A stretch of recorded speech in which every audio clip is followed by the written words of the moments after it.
G'day everyone, welcome back. Now, we're back to making another chopping board, chopping plate, or a serving board. This beautiful piece here is actually from Papua New Guinea, and the gentleman that sold it to me on the Gold Coast said it was called rainforest tree, but it comes in huge slabs. He buys and imports shipping containers, loads of it, and I've ended up with some. So I've already got that waste block on there ready to go. That was made out of red stringy bark. I'm gonna load it into the chuck here, and now I'm gonna lock it down there. Seems to be sitting nice there. Now this timber here, I have turned it before when I made those 600 bowls, but we'll just have to see how it goes. I am seeing a few little splits on the outside here. It's looking nice. You can see that quarter sawn already coming through there. Now, a few people in my previous video asked, why make it round, Kez? And I thought to myself, well, I never thought about it up until this point of why I actually did make it round. But it just so happened to be that I made it round because I don't have the means of, actually, I'm just marking center here so I can adjust my collar. I don't have the means of chopping boards up. Hold on. I don't have the means of chopping things up and then gluing them all together, so it's end grain material. So this is the reason why I went with the side grain material. So running on center there, adjustable collars, you can find them on Glenn Lucas's website. So they're very handy because you're chopping and changing. Obviously, it's not going to suit all the gouges that you use. So yeah, that's the reason why I made it round, is because I never thought of it of any other way, really. I just thought I'll make a round one. Just going to come through here and I'm just going to scrape the face off. Yep.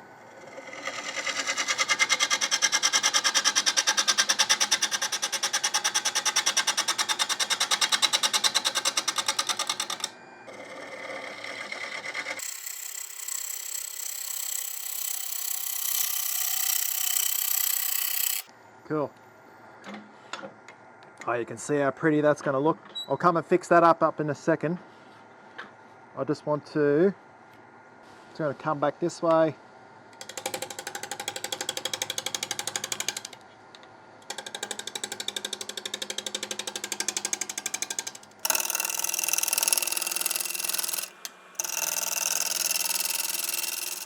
Ooh, slow down.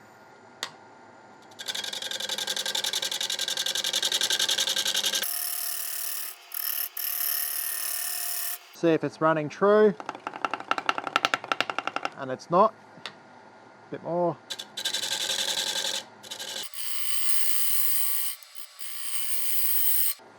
Righto. Oh, sorry. See if it's running true now. Just the back of the gouge. Oh, we got a little flat spot. Hold on. Where are you? Just there. Oh, you little bugger. Righto.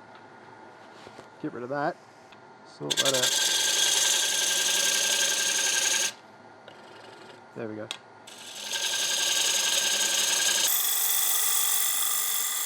That looks neat there on the outside. Just a little bit more on the back here.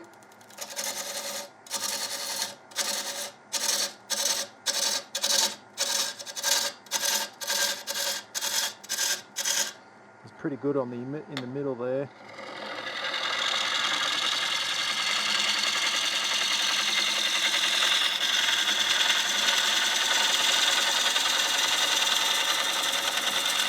All right.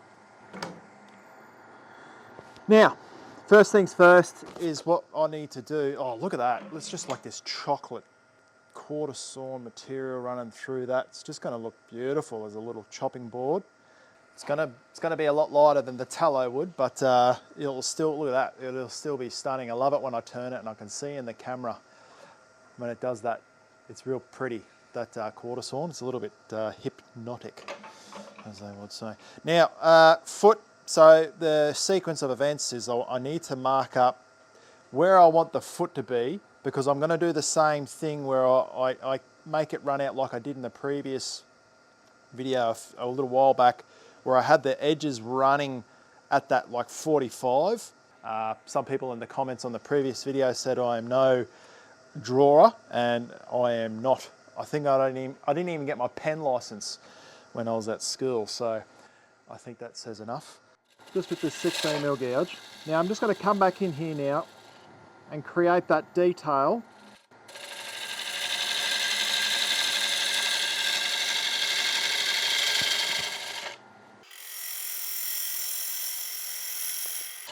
Again.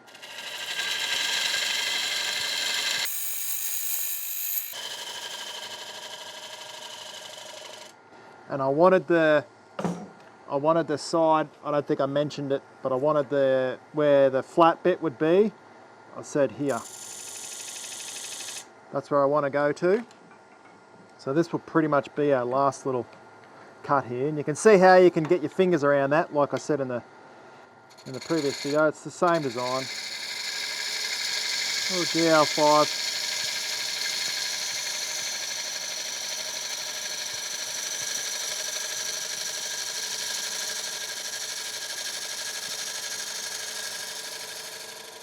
Oh, look at that. Lovely. Right, let's mark this foot area up. I want the foot to be right outside here. So I'm just going to literally go, that's where the foot's going to be. That's going to be probably, you know, the other side of it there. Just on the inside here.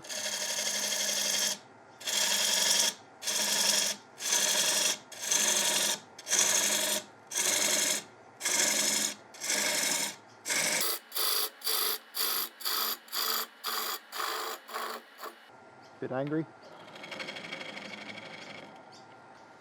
Bit more speed now.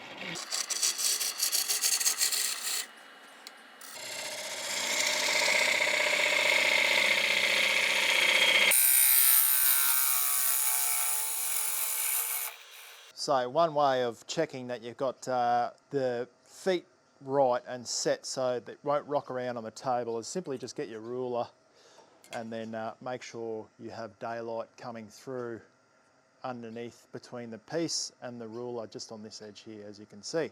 So righto, foot is set. Just with that little GL5, super simple design, it's nothing hectic. I mean, it's going to be a chopping board, and I never make real fancy pieces. And I don't do that for a reason, it's just I make useful stuff, I think, you know.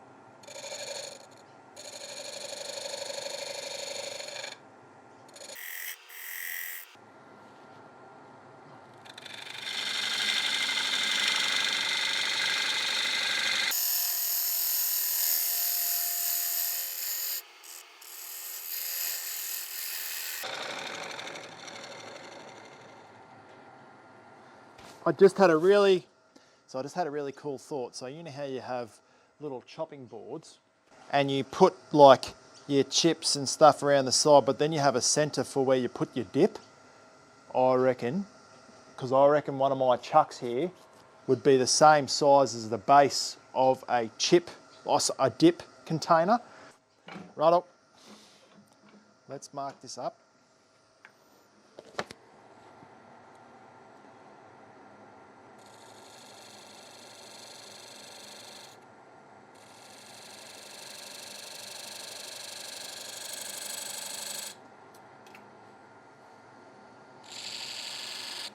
Righto, I'm just going to do it the easy way here. Square end scraper now.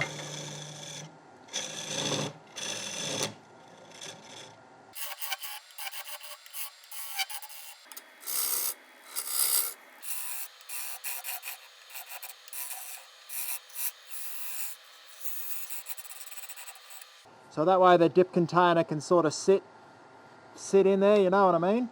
We'll just do a little bit of a decoration sort of thing in here. Why not? We're here. There you go.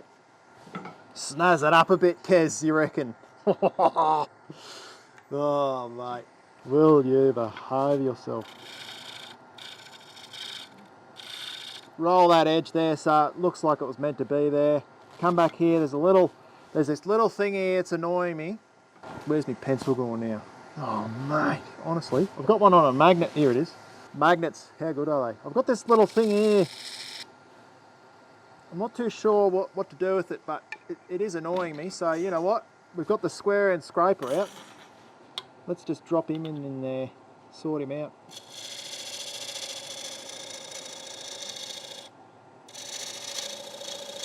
Just going to come across.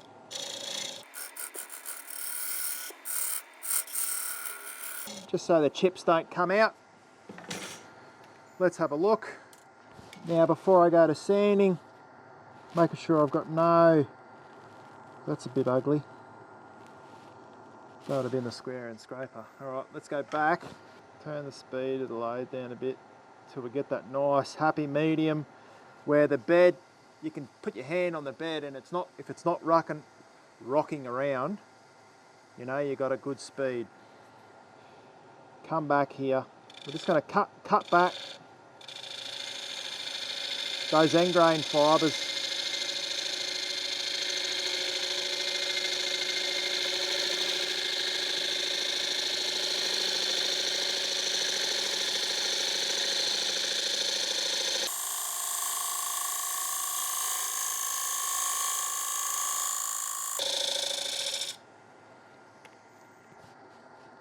There you go. Heaps smoother. See? Beautiful. Let's sand it up, eh?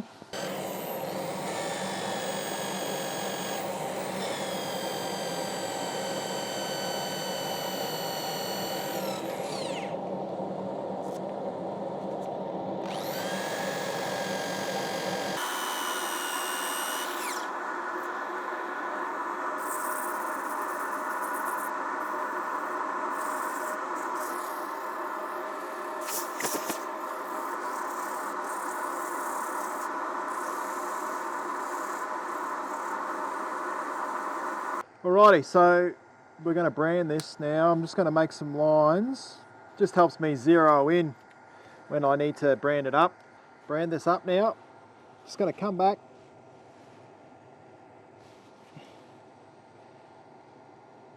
Find my circle.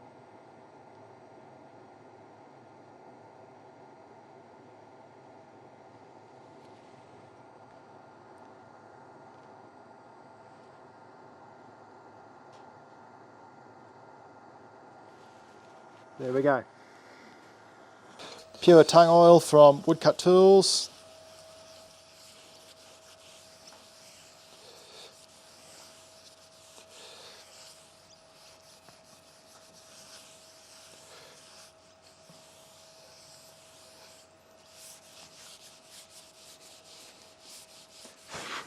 Got a fly in here.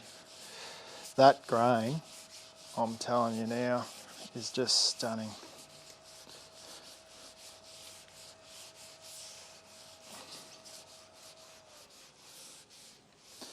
Just beautiful stuff.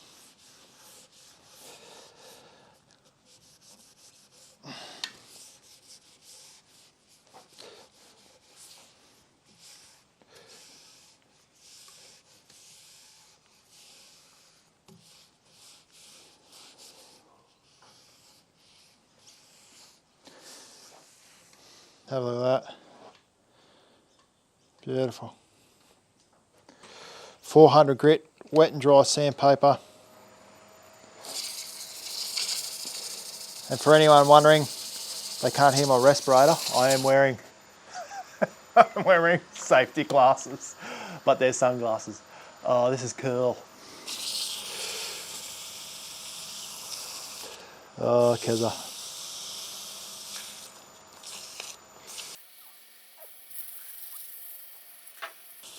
That's probably worth a whip, eh? buff it off. First coat on there. Pretty stunning. Let's do the other side now. Feed it on there. Not an octopus. Wind it back out now. Now press it in from the front. Okay, wunderbar. First things first is let's get rid of this. Waste block.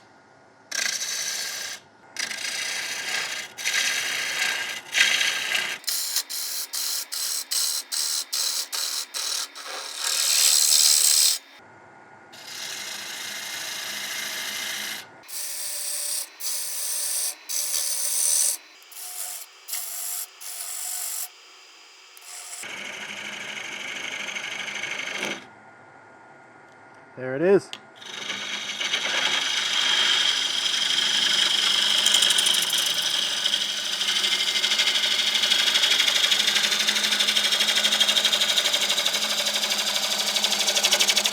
Just got to stop there so I don't chip that side out. Going to come back this way.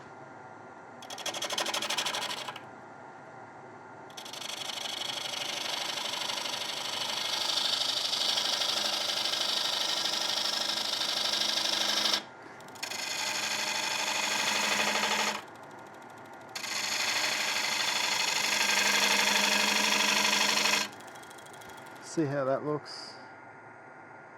Make sure it's nice and crisp on that edge there. One more cut. That's annoying.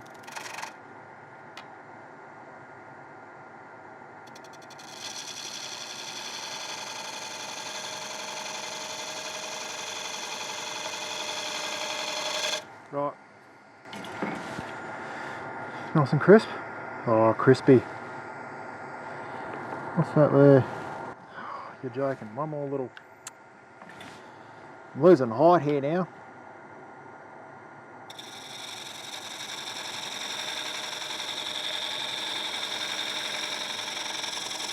Okay.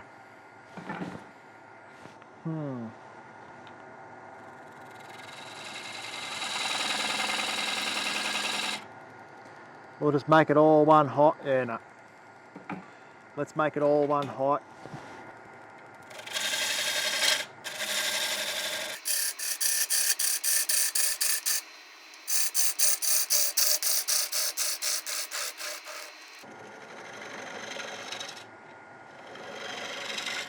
Right. Juice groove needs to go in there. Parting tool just below.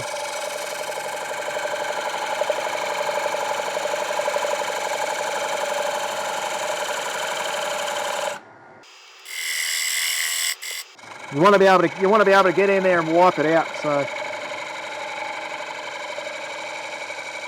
it's going to give this a light touch up.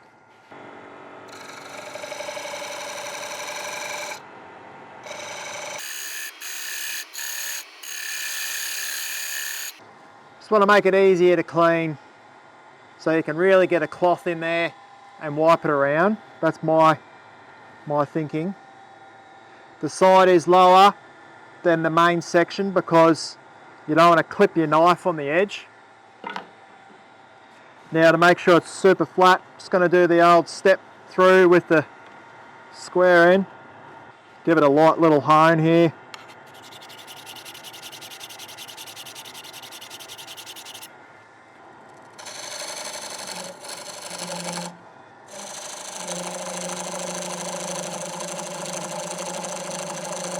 Right.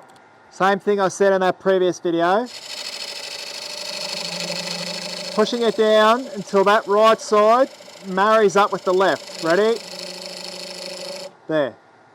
Again.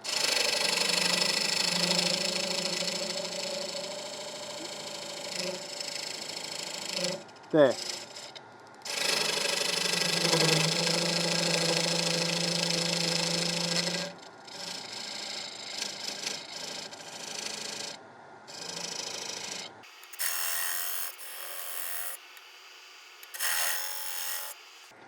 all the way to the center.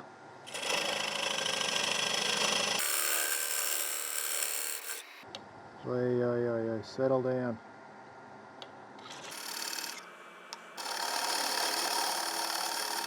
The old lathe started to get a bit of a rock up.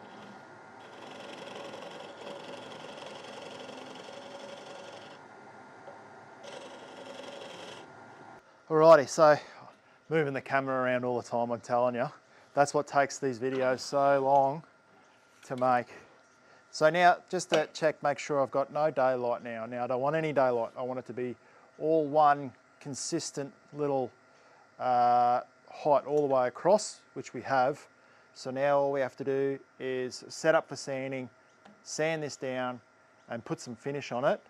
And try and get in around here with the sandpaper, because there is some torn grain from that little diamond point. Sorry, from that parting tool. So we'll have to do all that now.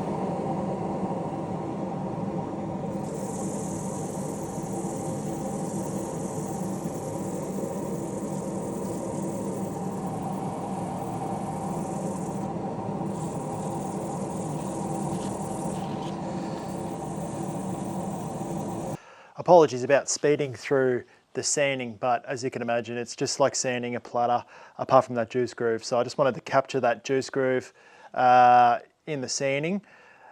I had to sort of roll them over a little bit, because to get the sandpaper in there and keep it square was just becoming really quite difficult. So it is rounded a little bit, but then I thought that'd make it really easy just to wipe it out. But that quarter sawn, I'm telling you, that is just magical stuff. Back to the Woodcut tools, pure tung oil here.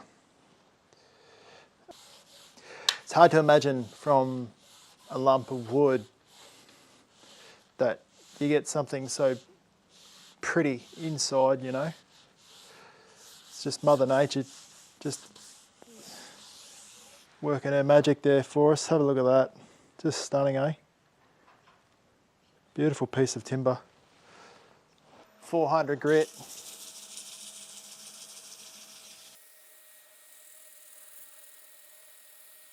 Nice slurry building up there. See that slurry there coming through? Get it in that juice groove there.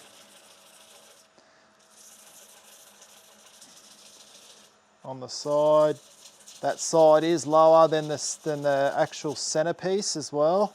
Only by a couple of mil, but just so you don't, when someone chops it, they don't clip that outer edge with their knife. I really think this chopping board has everything you need in it, really. It's underside here. You've got that little section, you can put a tub of dip there. You can put all your chips around. They're not going to come rolling out, so they dual service. You can put that on your table if you want, and you know, hook into some dip. It's got a nice little detail on the bottom brand there, so you know, people know that it's you're the maker of it, and when they flip it over they go, oh, who's that? You know. And branding irons are easy to make. Other side here, and KC is just Kerry Corney, my initials, so you could have your first surname as your brand as well. Underside, it's got that nice sloped edge there, so it makes it easy for picking up and getting off the table without any effort. And you can keep your thumb on the outside of that bead there, so you don't have to put your fingers in the juice groove. It has a nice juice groove there, plenty of depth, easy to wipe out. That's one big thing that I like to make things user-friendly. Center is higher than the rim, so when you're chopping it with your knife, you're not going to hit that edge as well. So, and it's nice and flat on the center, so I'm really happy with that. It's a beautiful little piece, this Papua New Guinea rain tree. I'll have to clarify the name, but we'll go with that because that's what it was given to me as. Papua New Guinea rain tree, quarter sawn timber. Just a stunner. I will see you and talk to you directly. Cheers, guys. Thank you very much.